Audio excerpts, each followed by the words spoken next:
tell him your little tip of the OSB, Lewis, that you thought of. No, what do I feel on the bottom? Yeah. Because it's your bed size. Spot on, mate. So you don't have to waste time laying in the bed, etc, etc. So you just place it on there.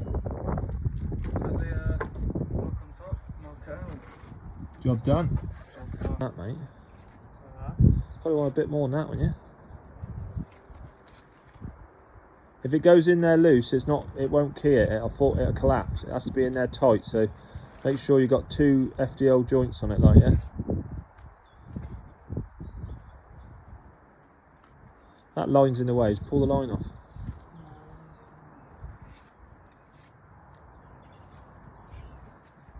It's blocks there to stand on, isn't there?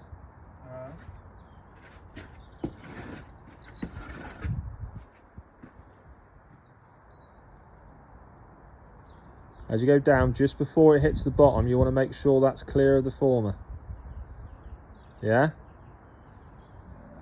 All good?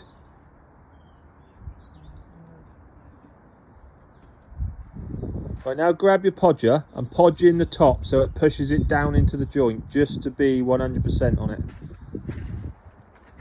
It's going to have a lintel over the top as a stress relieving lintel, but it still wants to be in there proper tight. That's it. Push it right in there, nice.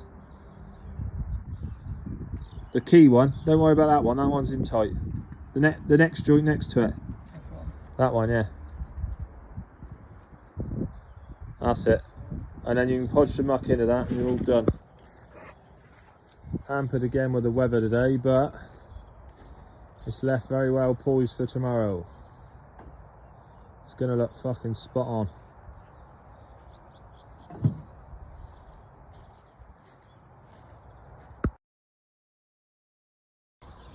So I've had a lot of comments on the arch former, and they said, oh, what an abortion it is, and this, that and the other.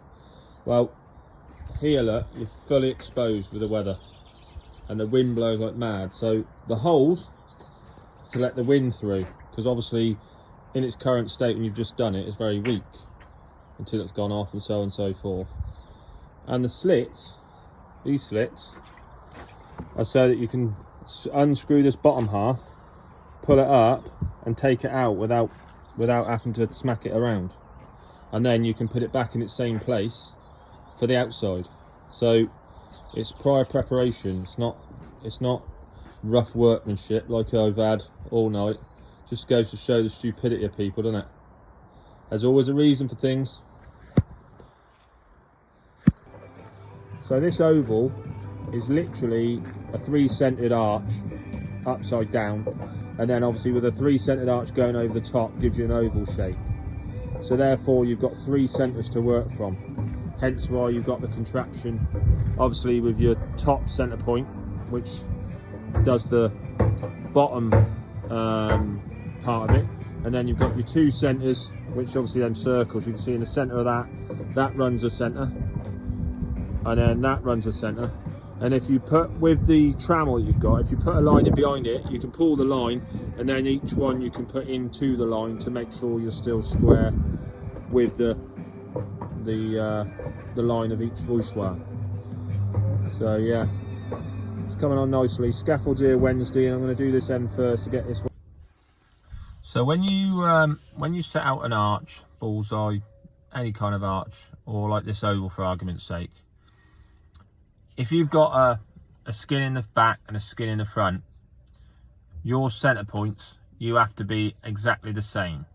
Now, if you get them centre points in the same place in the inside skin and the outside skin, and your trammels are the same from the inside to the outside, your inside and outside cannot be any different. They've got to line, because it will just run on the trammel.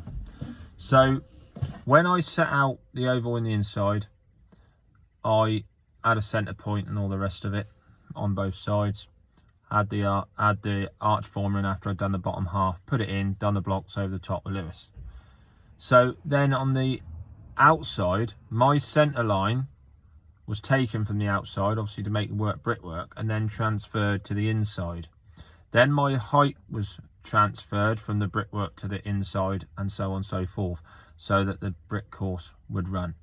So therefore, you cannot be wrong. Now, yes, you double check, but in theory you can't be wrong. So all the people that are saying they look out, they do look out. It's purely the camera angle. But as long as you do all your prior prep, you cannot go wrong. Right, so I've run in the square through from the back oval to the front oval. So on my last story, where I proved obviously the oval on the outside and inside are exactly the same, people now have said, oh well, next time you do a video just make sure you do the whole of it.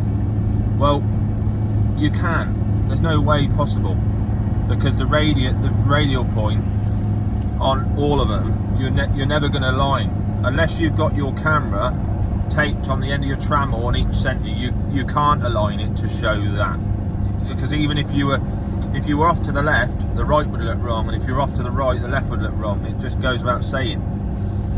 But if you get your two centre points correct, level, in exactly the same place, inside and out, the two centres dictate your third centre, so you can't be wrong. You just can't. But there's no way you can film it to show that it's true with each other. There ain't no way. So I thought I'd jump on today, because usually, no matter what I put out, no matter how good it is, no matter, you know, this, that and the other, someone's got something to say about it. But to be totally honest with you, other than the people saying that the ovals don't line up because of camera angle, I've had a lot of love for that yesterday, so it's just refreshing. So thank you all. Where are we looking? You'll get the 1807, and then I initially divided it by 27, because I knew one of them needed to be on an odd and one of them needed to be on an even between the key brick, because obviously you've got an oval, you can't have them both even to key on both. But I had to change this one to 29 because it didn't work, because if I went more on this one, it would have left me too small a cut, and if I'd have gone to 21, it would have left me at 65 at the top of the smaller one, and then that would have meant if the bricks were small, I'd have had a big joint at the top. So I had to leave that one where it was with 23, which works out 59 and 39 at the bottom on the tighter arc, and then it was 55 and 47 because I had to divide the 1807 then by 29 instead to work out evens either side of the key. So now it's all worked out, and then I've drawn it on just to double check my numbers, and I've drawn it on, and it works out exactly what the calculator works out to be. So we're all good, we can cut them out, and we've got templates. So I decided to go rogue last night on the way home. I thought, oh, how can I make this look better? So I decided to put a skirt on it. It's a last minute thing, but I think it's well worth it. Can't wait for the scaffold to come down, it's going to look fucking spot on. And she worked out perfect to the top. Night night, my precious.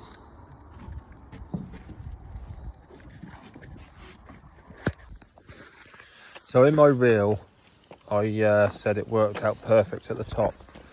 Now, the reason I said that is with all the working out, with all the geometry and all your numbers, figuring it out, there's still that element of doubt when you get to the top. Well, there is for me, thinking, oh, did I, you know, because you've got odd and even courses and you want a key brick to be a full stretcher. And as you're going around it, you've worked it out, you've gone, you know, header, stretcher, header, stretcher, header, stretcher, header, stretcher, all the way round, and you think to yourself, it's bound to be right, but you've still got that nervousness because you've done all that work. And when you get to the top, if it doesn't work, you're in the shit, basically. So that's the reason I said that. because even I have doubts. It's perfectly natural. She looks beautiful with a bit of sun on her.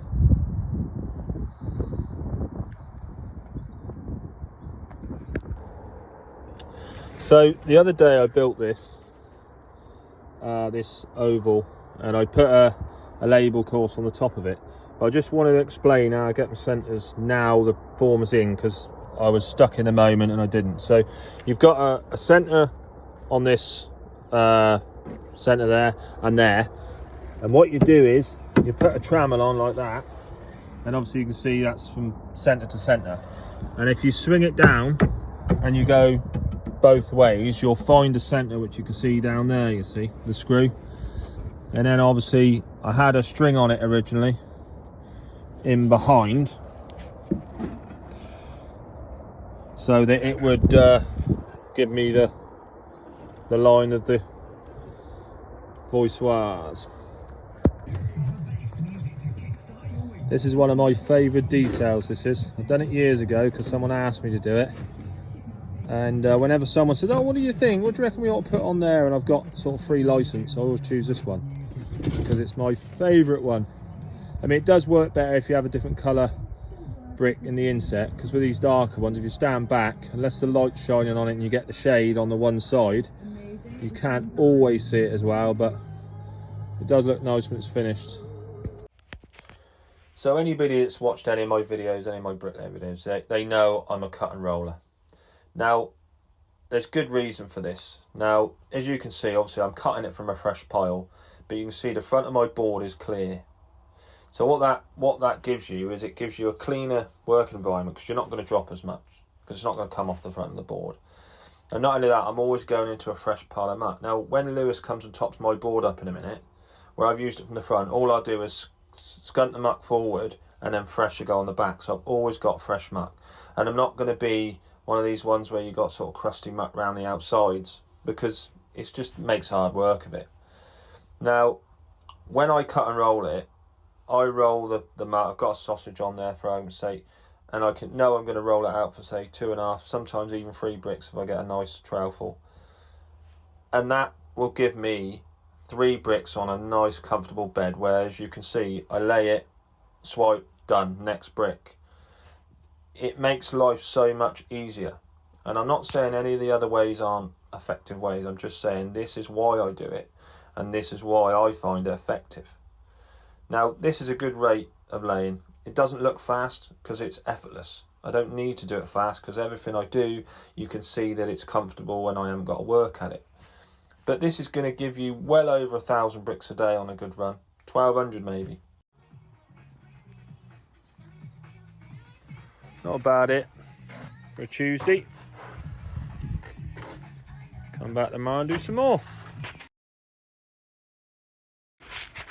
So it's very rare that I go to 23 courses, but because I wanted the scaffold down lower so the arches were at a comfortable height, it meant I had to go a little bit higher. So I thought it was a good opportunity to show, you know, a couple of little things that'll help you at height. And one of them is definitely going along the brick and up.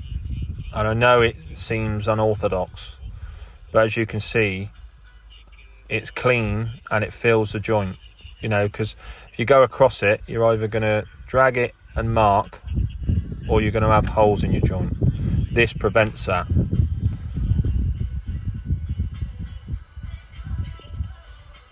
And when I'm high, I like to have quite a large trowel, put it on top and cut from the back to get that extra length of spread, which reduces the amount of times you've got to go to the board. But as you can see, I've still got a decent bed there, and I'm still getting them down in one go.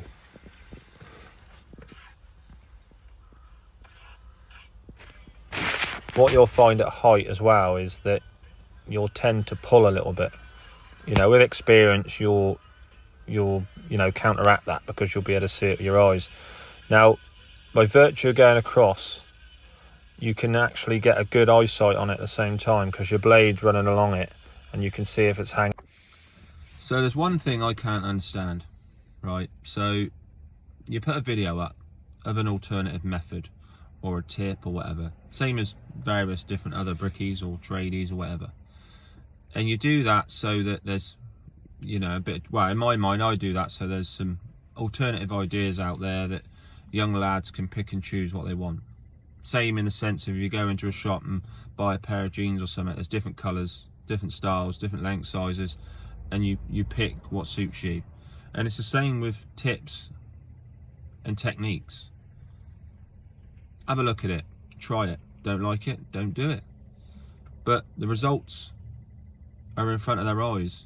When people are saying you're a clown, you're an idiot, or the most stupid thing you've ever heard, the video is still playing in the background when the comment box is there. And the results are the proof that it does work. It doesn't work for everyone, no. But if you can look at brickwork, every joint's full, it looks neat, tidy. Whether you agree that's the best way or not, it's there, right in front of your eyes.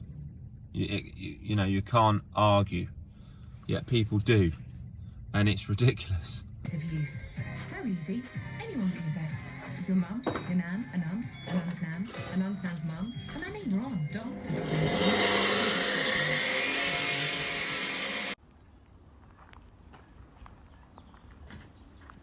It's gonna let the business when it's done. So I'm not having it all my own way on this arch. This one's the first one I cut, and sometimes it takes you a while to get in the swing of the cutting them. So a couple of them have been slightly out, you know, like we're talking like a millimetre on the line. So all I've done is, when you do these arches, just have an angle grinder with you, and you can just tweak them. And although they might not line through in behind where you can't see, as long as the front's right, you can always get over it with a joint. So it's just a little tinkering, definitely helps. So when I set these arches out and make jigs, I set these joints at 7mm. Now 7mm, obviously it's a small joint, but the reason I set it out at 7mm is if I have got any amount of human error, because the cutter, and you know, no one's perfect, you can then do slight adjustments with the angle grinder, and then you don't go over the tolerance. You know, you're not going to have any more than about an 8 or 9mm joint, which looks so much better on an arch. I've had a few stop-start days with some various different things, but so you've got the two centres there. See that one there? You've got that one there. You put a string on them, and then obviously then you can run them in to see.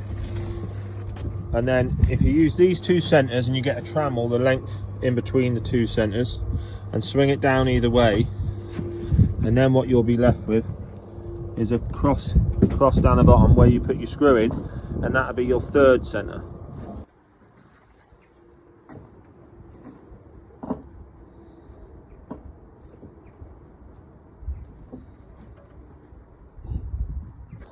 So all three arches are now in. Now this one, you can see that some of them are left high, but what you'll get, if you don't leave these high, you get a massive joint in these, and it looks horrendous. And you could cut them as you go, but I did that and then I started to see indifferences. So what I'm doing now is cutting them after the event, because you can get a nice smoother curve on it. We got this one in, and that one, and we've built in between and done the label on this one, obviously with all the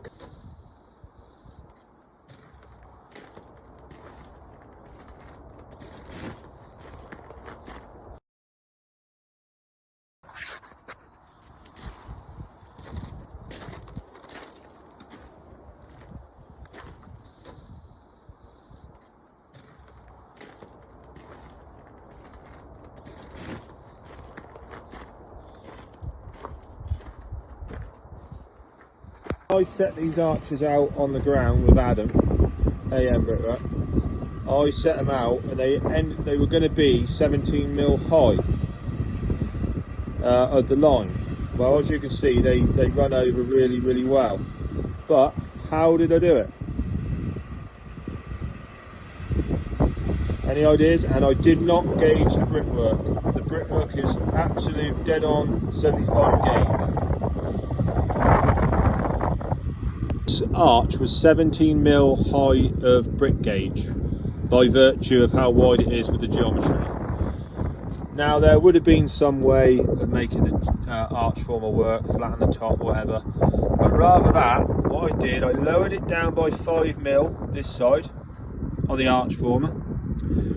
I reduced this stretcher length voussoir to 207, because if I made it bigger you'd have had a big joint in the middle, because these headers are really small. So that gives you about 13mm. And the plumb bricks, which are used on the top of each arch, are about 3mm small of the rest of the bricks, just because they in the kiln longer, I suppose. So with that 13mm and the 3mm, and having slightly tighter joint, that made up the 17mm. So there you are. So this is why I love this detail, and this is a great example now that you can see the shadow on the left, on the right side, and it just highlights it, and that's why I like it. So little details.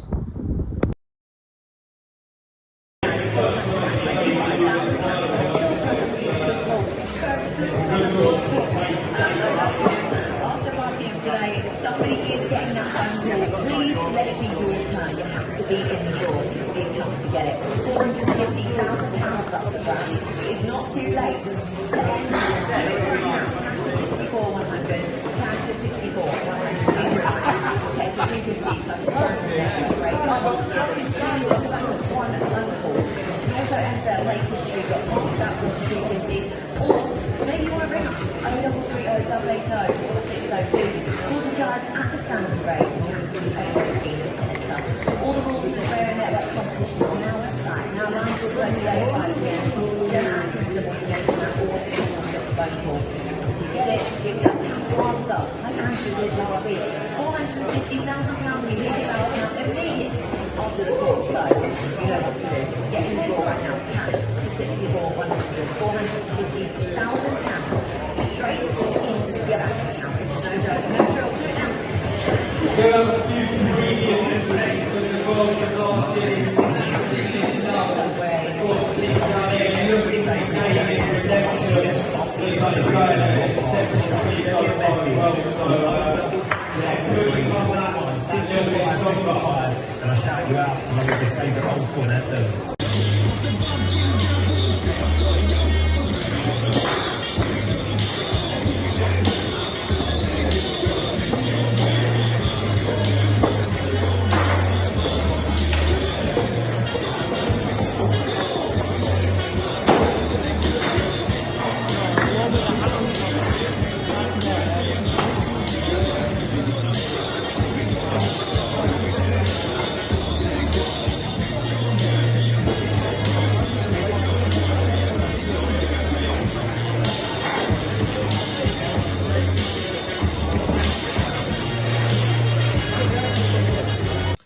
So back to the normal grind after an exciting Friday where it all went to plan. Time getting through and winning the regional. Yeah, it's going to be a bit boring at work today after that, but hoping to get the scaffold down over today or tomorrow, so we'll have a good look at what it looks like. Now it's all done. Get started on the roof today, hopefully. Fingers crossed. Depending on the wood delivery. Well, I went here Friday, I missed a lot of calls. It's all organised, so hopefully it's all gone through as it should have.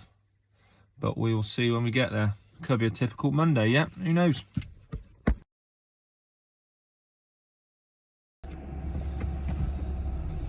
I just want to be absolutely clear on something now. I appreciate the love from people and the respect they're giving me. I do. I really respect that, and I don't want that to seem like I'm being ungrateful, because I'm not. But when a young lad puts the amount of work in that Tom's put in the training for Supertrowel to get through that regional, which he's done absolutely exceptionally well for, and he's obviously going to put a shockwave through the lads that have already been in it before. The Charlies, Mahoney's. I mean, he's in the race, that's for sure he is.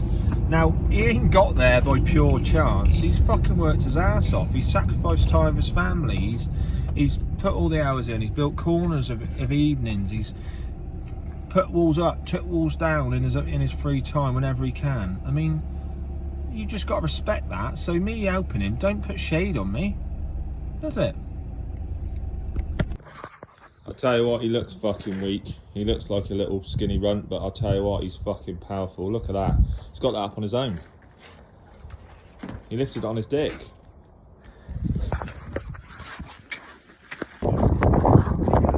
What a view from up here. Absolutely glorious day for this as well. Joy to be alive.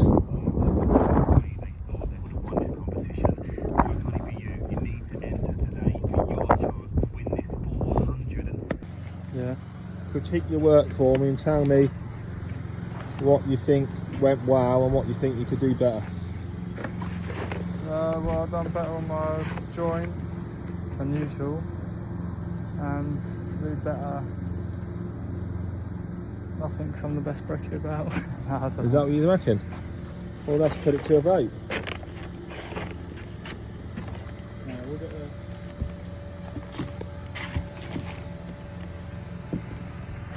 Right, well, I'm going to put my 2 pence in. I'm going to tell you something that you can definitely improve, and I'm going to tell you something I think's a lot better. Now, your joints are a lot better, and you've judged your joints better because you got that last block in without fucking around. Yeah? So you measured it, you got it in, so therefore your gauging of your joints are about right. What I will say is you're taking a bit long on certain things because you're not organised. So when you know you've got 13 blocks, make sure you have 13 blocks ready to go, boards there, muck there. Yeah? Otherwise you're laying a block, oh, I'll go and get a block from over here, and it's stop-start, and it's just not economical. So for future reference, I left you to it, but for future reference, that's what you need to do, because half of bricklaying at all is just preparation and getting ready for it. Right, she's all ready for the roof covering tomorrow, or Thursday, or whatever day it was meant to be.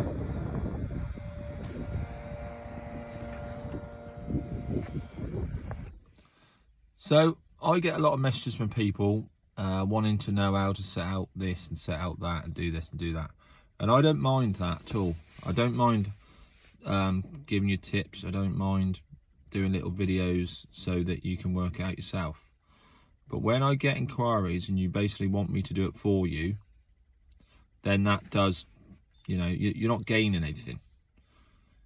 If you're doing something and you want to learn more, you have to do it. You can't, if I give you all the answers and I work out, send you a video, oh yeah, this is what you need to do and this is the sizes, you're not going to learn anything.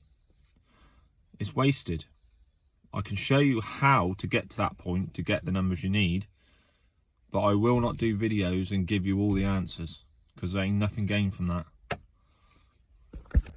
So you're going to set this out on the floor, but it's just, I've done it on the wall to make it easier. So I've done it, so from point to point, which is your springing point on both sides, 1056. So from that screw, that's 1056 on your trammel, and I've gone that way and obviously crossed the line, and I've come from that way and crossed the line. So now that's your centre point.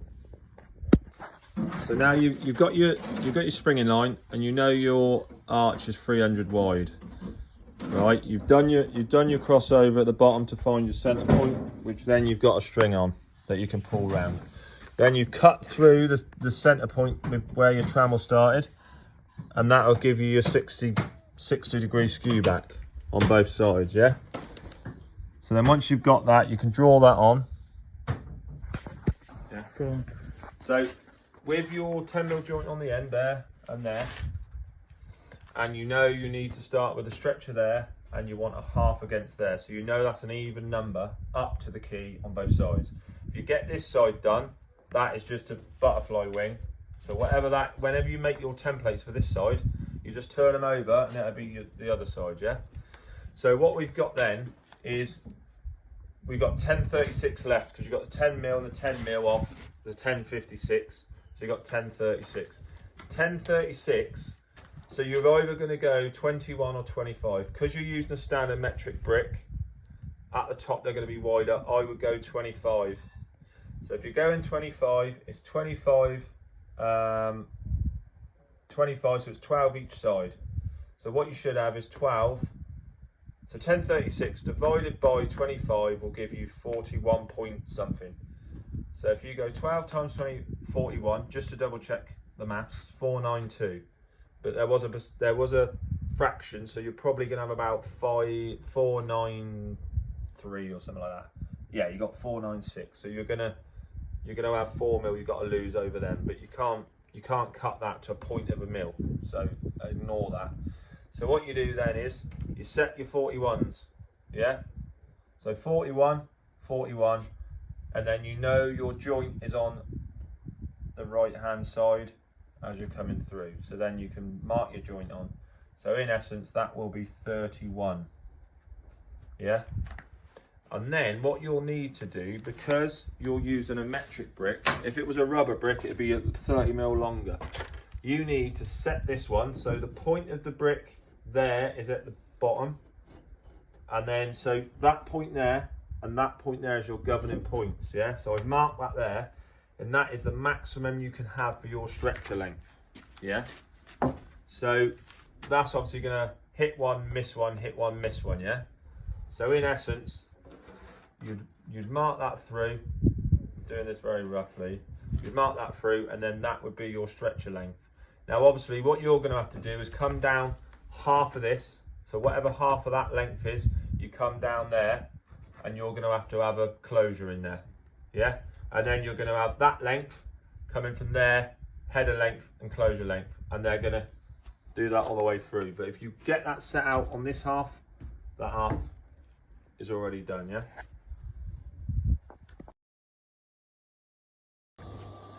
So where you set your first herringbone is depending on the situation. So if you've got a given size for a room, 9 times out of 10 the herringbone won't work from one side to the other. So you're going to have a cut either up both sides, or depending where you are. So say, for argument's sake, where my feet are, this is a doorway. I would, you know, if it doesn't work, I would set one herringbone straight through in the doorway, because it's a centre point, a focal point. And then obviously you parallel off this outside wall, depending on what the measurement is.